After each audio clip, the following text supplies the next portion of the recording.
एकदा बाहेर काढ. कुठून? आईच्या पोटातून. मला महाराष्ट्रात पाहिजे होतं. तर मी काय सांगतोय, तुमचे चेहरे पाहून मला कीर्तन करा, हेच मला त्याच्यातून घ्यावं लागलं. यात्रेत गेलात, यात्रेत जत्रा तुमच्या मनावर नाही काय घ्यायचं. मम्मी यांच्यात आता अवघड आहे संसाराचं. किती वर्ष? 6 वर्ष. म्हणजे अजून किती महाराज मेल्यावर आपलं गाव सुधारणार आहे? आपल्या फरकच नाही तर फरक काय आपल्या?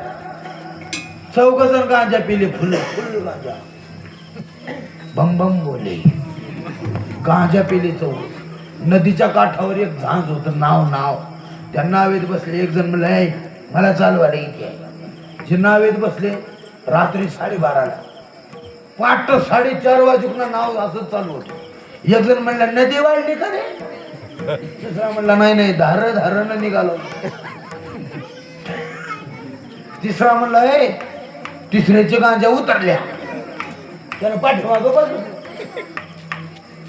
ती सोल बांधलेली लिंबाला तशी. रातभर ते कौल हल्ले, रातभर. आणि ते बांधलेलं सोडलंच नाही. तेच चालू आहे आपलं, तेच चालू आहे. माझं म्हणून जगलं की घोळ झाला. छत्रपती शिवाजी महाराजांचं चरित्र एकदाच वाचा, तर चरित्रामध्ये जर व्यवस्थित जर स्टेप बाय स्टेप जर आपण शिरला, कमीत कमी 7 दिवस चरित्र सांगायला लागते.